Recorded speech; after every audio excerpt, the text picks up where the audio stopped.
My dog doesn't bark at all. All right, so it's It's okay. You're gonna have to go in the room if you're gonna do that. He's usually so quiet. I'm so sorry. it's so good. Hey Be guys, quiet. I want to welcome you back to Pistons Talk Podcast.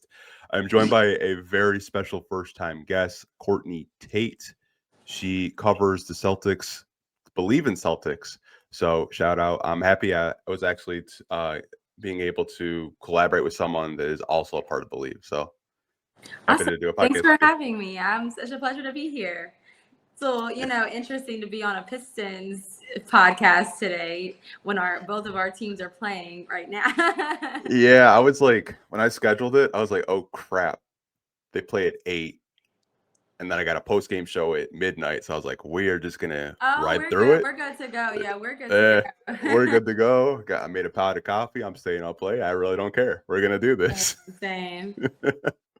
I kind of wanted to recap the Boston Celtics offseason. I felt like it was a really busy offseason with you guys. I wanted to kind of go with the trades first.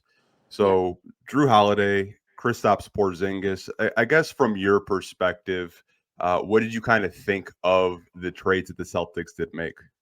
Obviously we knew that the team had to make some moves. It was just costly at this point. It wasn't about, do we like Drew Holiday? Do we like Porzingis? It was mainly about we can't afford to keep these guys on the team anymore. So where do we go from there? And then you start to look at, okay, you have Drew Holiday. He's in his 30s now, he has dealt with a couple of injuries. So to me, we are going to miss him defensively for sure. And we saw that in that first season opener. We allowed 74 points between two guys, which is, in my opinion, sickening. But typically, and with that player, I saw that to be okay. We got back Anthony Simons, who's been giving us big time minutes, like he played 32 minutes in that last game. So I just genuinely think that, with that was understandable. Porzingis kind of made Boston a little bit more angry with that, Matt.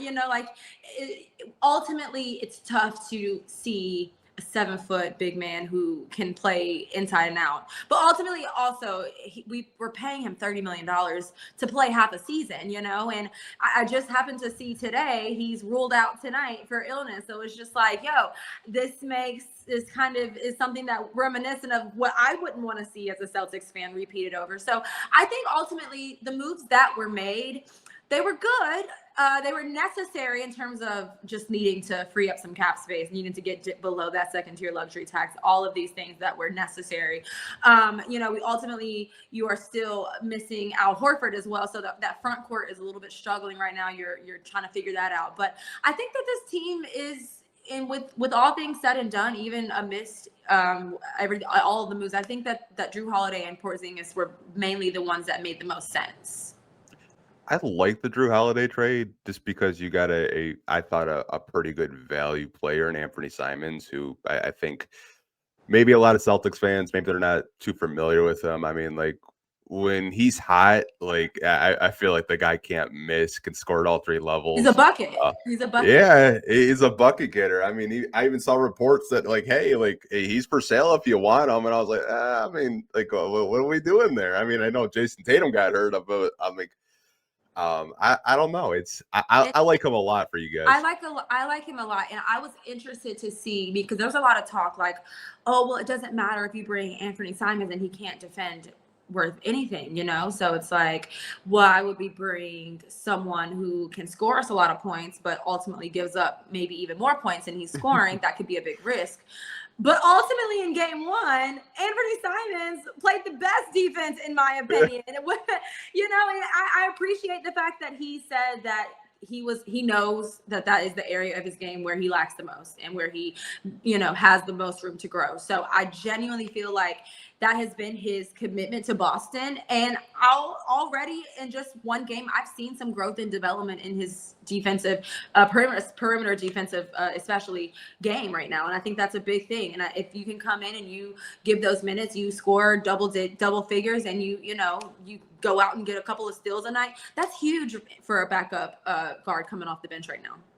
Yeah, I mean, I thought the process of the trade made sense, especially you mentioned like you guys were really close to that second apron, and then I'm not even going to go down like the ownership thing because it just confuses me. Because I do have some friends that do cover the Celtics, and like I was asking them questions, like, yeah, man, we don't even know what's going on with the ownership stuff. But the Kristaps Porzingis trade, I thought George Niang was a solid piece, and then like you didn't keep him, and I was like, Yeah. I was like, No, oh, okay. I didn't really understand that. I mean, again, obviously, I just genuinely feel like with that Porzingis trade, the only thing that went into their mind was freeing up $30 million. That's Yeah. the only. I don't. There was a lot of like, oh, we're getting a great return back, but I don't think so. I don't think that. I didn't think that when they had made that trade happen. I didn't think we won that trade. So I'm not surprised that they let him go. I mean, it's a salary dump, and Yeah. like you mentioned, like he's already out with illness. I know, like just as like a basketball fan watching the playoffs, I'm like, is Joe Mazzulla like gonna play this guy and he can't even breathe? I was just like, I don't even know what was going on with the illness during the playoffs. I was like, man, like, is this guy okay? They were very secretive about what was actually going on, but it didn't seem well. It didn't seem well. No, not at all. But I kind of get it from the perspective of like, I feel like if Jason Tatum didn't get injured, maybe you don't make as many moves. You just kind of try to run it back and maybe be a second apron team. But especially with that injury, maybe it's just a situation where you're just trying to reevaluate, seeing if Jaylen Brown can take those, first option reps. Because I feel like that's a conversation with Celtics fans that they have all the Absolutely. time. Like, who's the number one option, Jason Tatum or Jaylen Brown? Absolutely. And with Tatum going down, I mean, obviously that put a definite, we're going to make some changes here in Boston. Like that was just the vibe ultimately. Like it gave, as soon as Tatum, it was ruled as an Achilles injury and he was going to miss the majority of the season. Already in everyone's mind, it seemed like it's like, okay, we are no longer that championship contending team anymore. So let's do what we can financially to just build things from the ground up. Let our star get back. But ultimately, interestingly enough, I think Jaylen Brown kind of took that personal this summer. I think that not having the ability to have people just rely on you to know that with Jaylen Brown we'll be okay kind of seems like a big challenge for him this season. So I am interested to see how he responds. I like his response after after the loss against the 76ers a couple of days ago, where he took full accountability for the defensive, just shortcomings. I think that he's committed to the challenge of showing them that I can lead this team to maybe even a little playoff run, and I don't think that when Tatum went down, I don't think anybody expected this team to do anything this year, so it will be interesting to see how Jaylen Brown responds to that call this year. For sure. I full transparency drafted him to my fantasy team because I know he's going to get those touches. So I was like, absolutely. But what's cool is I'm seeing Derek White step up in a lot more offensive manner as well. Like, we know what he can do offensively, but he's always in that championship team, not the first or second option. Right now, he's just about the second option scoring wise, and he's delivering in my opinion. So, it's cool to see new players step up in new roles on this team. Yeah, I mean, you guys were really deep. Like Peyton Pritchard, I think, doesn't get talked about enough. I think he's a really good piece off the bench. Exactly. He's the sixth man of the year, and he's starting now. He starts now. Yeah, yeah. And he started a lot of games last season because, Drew Holiday missed quite a few games. Derek White missed a few games, and he came right in and he delivered the idea of making sure that he could play in a leadership type of system instead of coming in as the sixth man where a system is already in play for you, having to create your own shots. He's seemingly struggled a little bit, in my opinion, throughout preseason and game one. But I think that, again, like you said, this team, no matter what's happening right now in that front court, that back court still has quite a few options. Yeah, I feel like the backcourt is probably more of a strength than a weakness. The front court, I'm like, I don't know. Like that's a whole different story. One of the questions I wanted to ask you is, I felt like the Celtics, in my opinion, because I do a lot of draft coverage, I thought Hugo Gonzalez was probably one of the better value picks in the late first round. What did you like about that draft pick, or if you've had a chance to watch him so far? It's interesting. I actually anticipated seeing Hugo Gonzalez in game one. He didn't get any playing time, but I was pretty impressed with his showcasing in this summer. He seems to learn the system pretty well. He seems to listen. I know that he's 19 years old, and there's just a number and just a wide open lane for him to develop and, get into NBA shape. So I do wonder too, and that's maybe something that to listen in on and the pressers and ask coach himself, like, what is the decision on Hugo Gonzalez? Is he going to Maine? Is he going to be in a G League, or is he going to get some playing time? I think right now, especially, we just lost Luka Garza tonight due to concussion. Now would be a great time to add some more depth to that front court. Let him get some burn. I think so. I think that he could potentially get some good minutes on this team. So I am rooting for him. I think that was a great selection. I liked what he did overseas. I liked what he did this summer. I like, that he's young and he's teachable. That's all you can ask for in a good player. I like his size. I just think that, there's no downside right now, especially with the position that he plays, to, get him a little bit of playing time. Yeah, I remember there was a lot of talk when he got drafted. It's going to be a draft and stash. Like, the Celtics aren't going to bring him over. And then within 12 hours, no, he's coming over now. I watched his summer league. I was really impressed with him. I still felt, because we had a really late second round pick or early second round pick, I was like, maybe we can trade up to get him. And we ended up not doing that. But it wouldn't surprise me if you maybe see him, develop a little bit in Maine over there in the G League, or, maybe you mentioned Luka Garza going out with a concussion. You are kind of, I wouldn't say lacking in the front court, but I think it's a good opportunity for him to definitely get some, game reps, up to game speed, because Eurobasket and the NBA are completely different animals. Absolutely. Absolutely. And again, like I said, a 19-year-old, you're still a kid at that rate, Yeah. It's hard for players, in my opinion, to not look at you like a little kid at 19. So it's going to be interesting with Luka Garza out tonight. I will be interested to see if he gets in a little bit against the Knicks tonight, but I know that the stakes are really high tonight. It's a big rivalry game for those guys. Oh yeah. I know coach is probably not interested in giving somebody their first shot tonight. I don't know. We'll see. Yeah, I mean, Luka Garza, he played in Detroit for a little bit. His dad is probably one of the coolest human beings I've ever met. Like, you ever get a chance to talk to him or interview him, it's honestly really cool. His dad, Frank. But I wanted to ask you about expectations. I see a lot, whether it's, basketball fans, Pistons fans, outsider perspective. Like, what do you think expectations are for the Celtics? Do you think it's just a retool year? Do they want to be competitive? Do they want to push for a top, let's just say 6th seed? I think that would essentially, when you have players like Derek White, Jaylen Brown, who have been, Perry Pritchard even have been on championship teams with this team, and you have players that have won gold medals, and so they've won at the highest level. So as a competitor, you never want to settle for this is just a rebuilding year. Like, I think Jaylen Brown is one of the most competitive players in the league, and I think that is a great attribute to have. In terms of a leader, in terms of figuring out what you can do with what you have right now. And it's just a cool thing to be in the Eastern Conference, because outside of the top teams that I see that are probably going to fare out to be 1, 2, and 3, being Knicks, Magic, maybe Orlando. Knicks, Magic, maybe. Who knows who could take that 3rd spot? There's such a wide open thing, in my opinion, because with Indiana, Tyrese Halliburton, now you never know where things to go for anybody. We don't know where things to go for Detroit right now, Yeah. Yeah, it just seems a pretty wide open year outside of who's going to take those bottom tier playoff spots. I would like to see them still compete. Okay.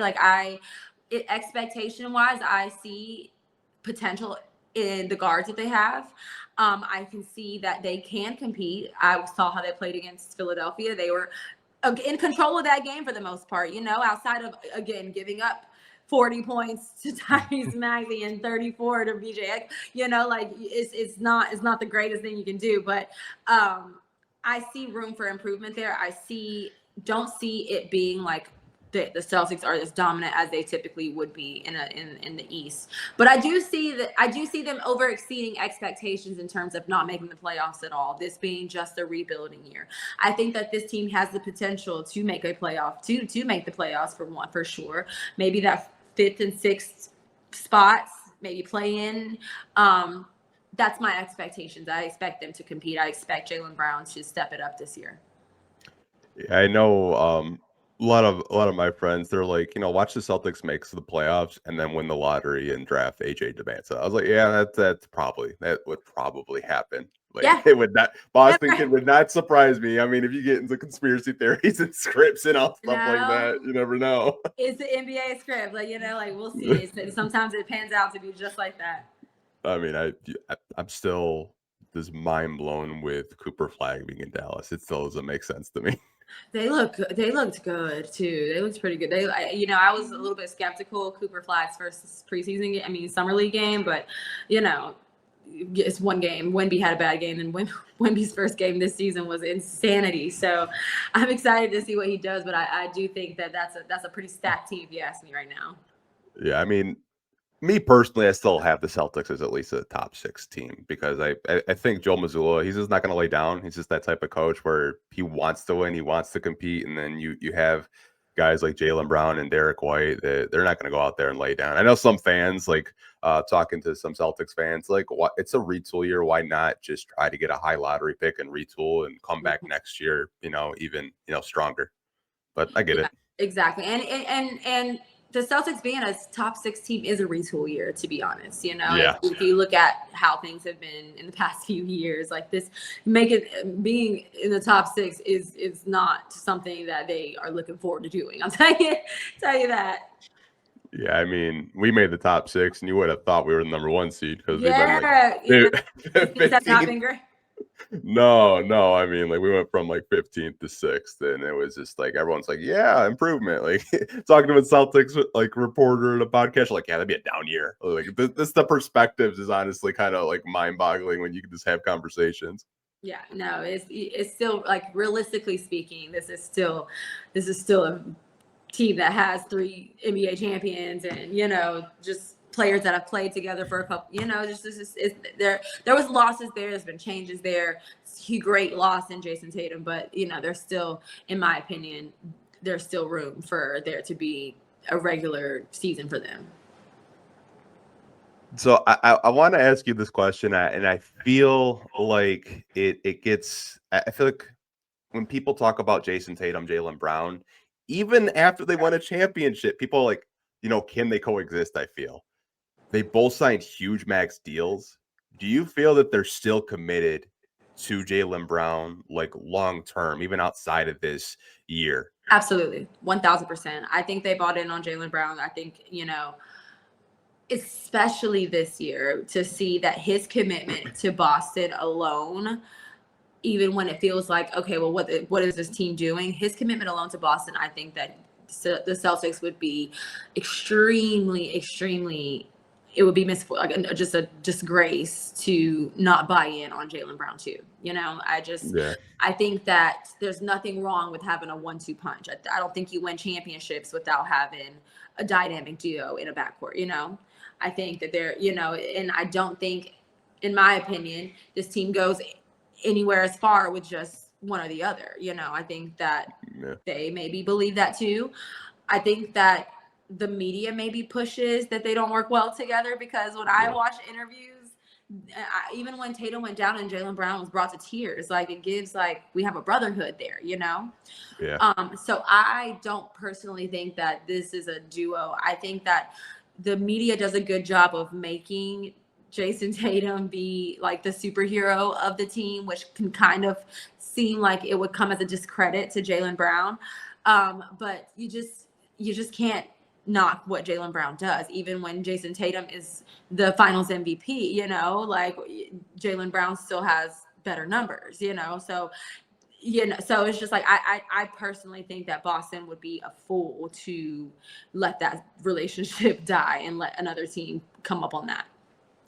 I feel like it's more, just from my perspective, it's more national media trying to drive a wedge between Jason Tatum and Jaylen Brown.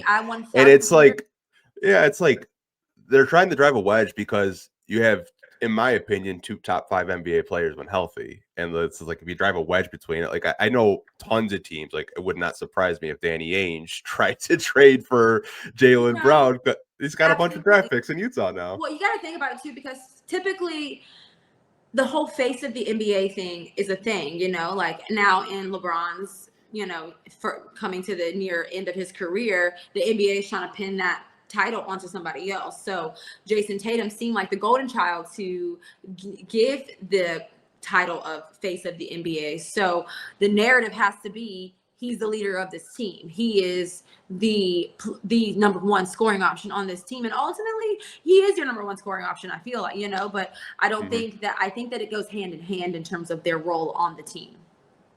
Yeah, it's just from like being a Piston fan, like I see some of the conversations with like other podcasts that I listen or watch, or just like watching Inside the NBA with like all those guys. Like you need like just a number one, you don't need a number two, which I think they even won a championship and those conversations still happen, which is wild to me. Like I don't get it.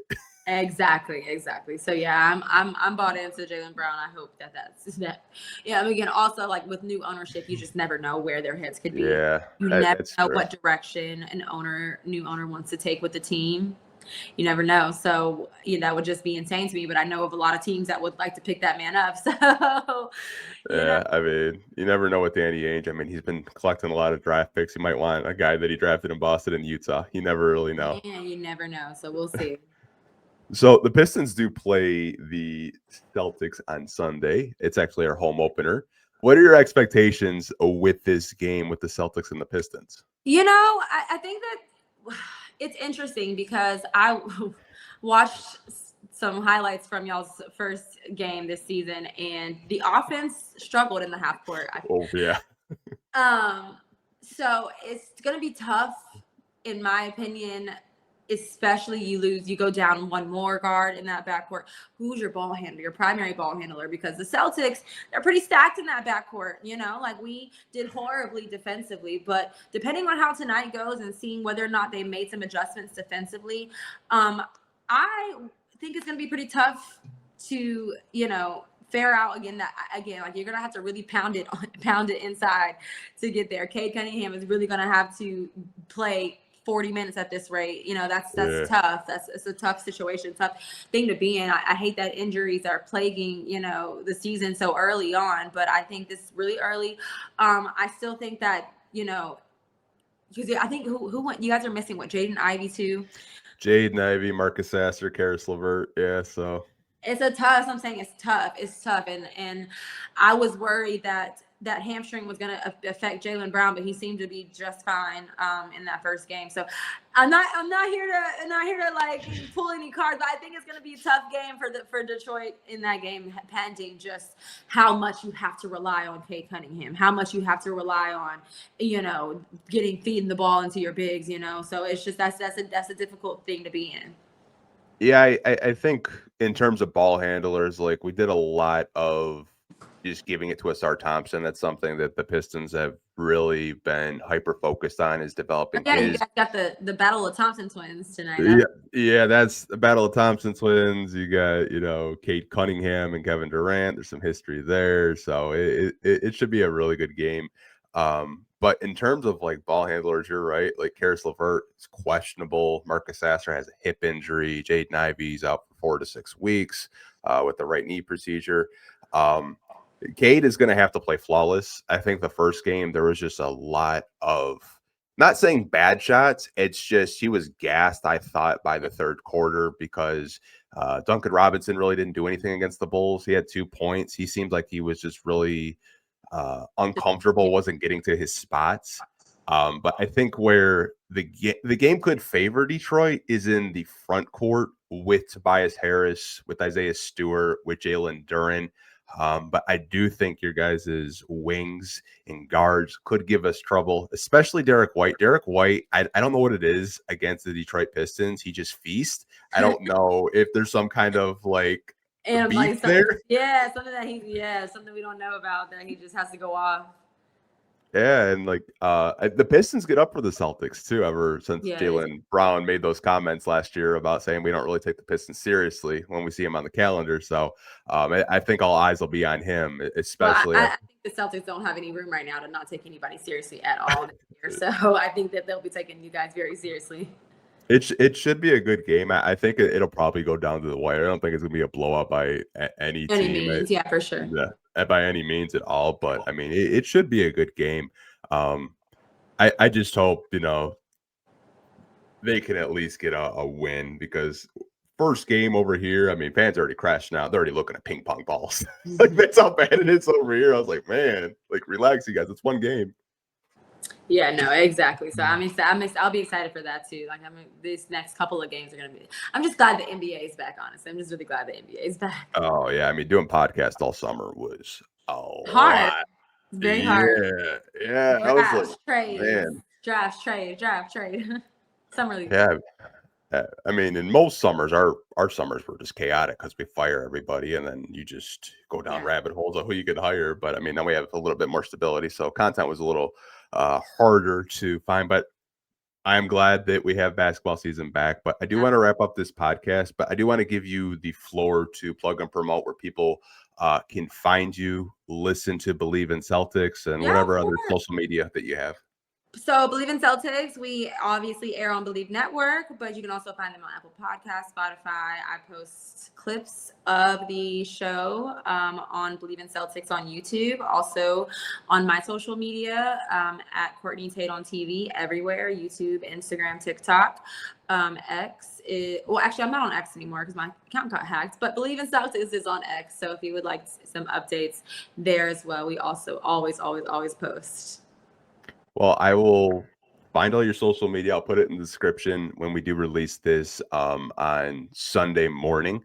But I appreciate you making the time talking to me for the last 25 minutes. It was a lot of fun. But we'll see you guys. I think we have another one of these on. Yeah, we have another one of these on Monday. We're going to be talking to Gabby Gowdy for the Cleveland Cavaliers game. So it should be a lot of fun. Well, thanks for having me again. Thank you so much.